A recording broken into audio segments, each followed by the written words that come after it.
he was like, "Hey man, my parents are building something out back. Do you want to see the blueprint?" And I don't know what it was, but the idea of seeing a blueprint was just the dopest shit.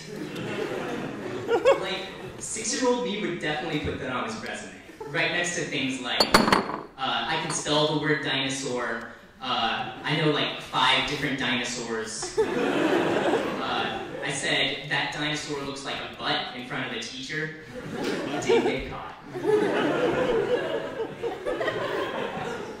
So I was like, yeah, I want to see this blueprint.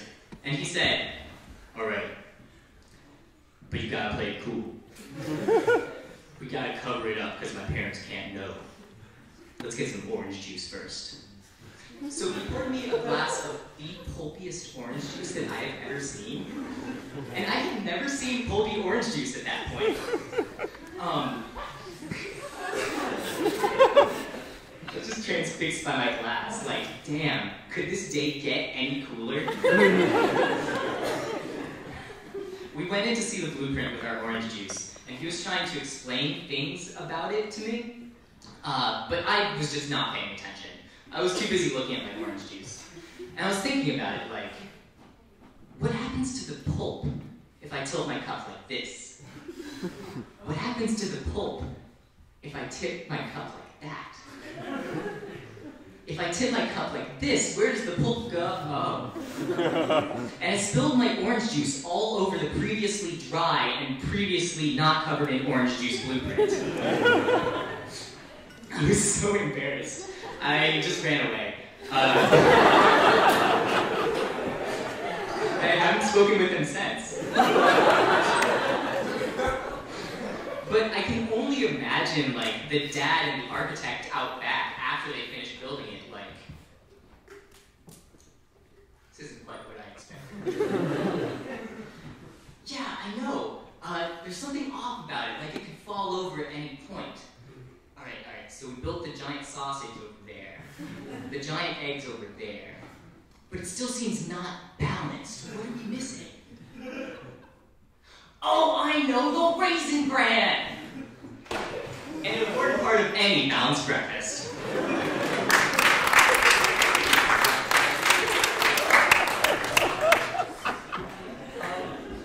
I actually owe my friend Megan some money for a ticket. How much? $60. Okay. Yeah, no, that'd be great.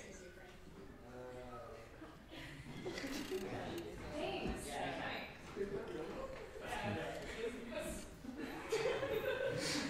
So everyone knows I'm trustworthy now. When I was in the 7th grade,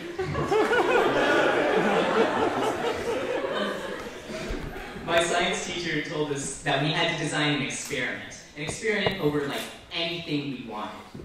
So my friend Nick and I got to thinking, like brainstorming, what 13-year-olds could do that no one else had ever thought of before. I was like, hey Nick, could we build like a large hadron collider and fire neutrons together at really high speeds to create a Higgs boson particle?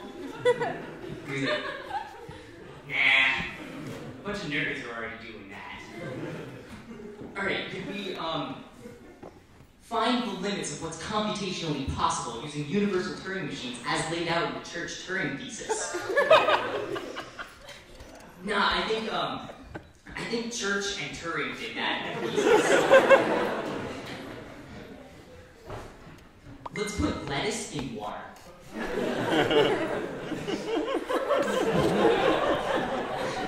So we set out to find if lettuce would float in water. And if iceberg lettuce could stay afloat in water without melting. And if iceberg lettuce could melt a lettuce Titanic. So we took half of a salad and we plopped it in a bucket. And we just watched it for 7 days and 7 nights. And on the 8th morning, we got our experiment. And we opened it up to see what had come of the lettuce. and we looked at the lettuce, and this isn't lettuce.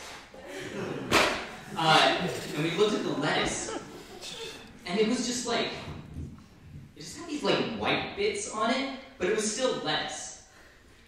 And I think my friend thought that I came on the lettuce, because he was like, Frank, did you come on the lettuce?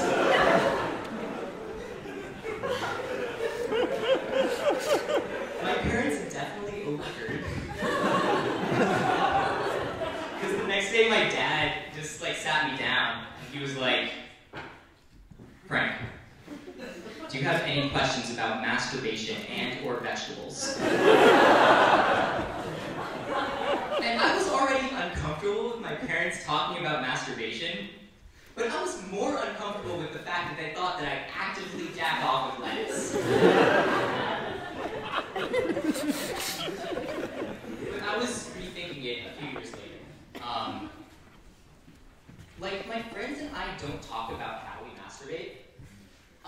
Like, it's a complete mystery to me how they get off. So, like, I don't know what kind of things they do behind closed doors, but it's like the freakiest shit. Or, like, if they use, like, one hand at a time or something fucked up like that.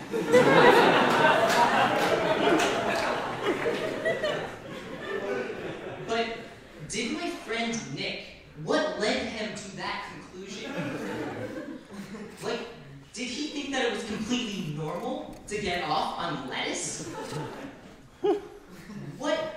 Like, was he trying to frame me for something that he had done? Or was he trying to find a kindred soul? And we could have taken our friendship to the next level. I don't know. I don't talk to him anymore. Now if you'll excuse me, I've got a balanced breakfast to fantasize about. That's my set, everyone.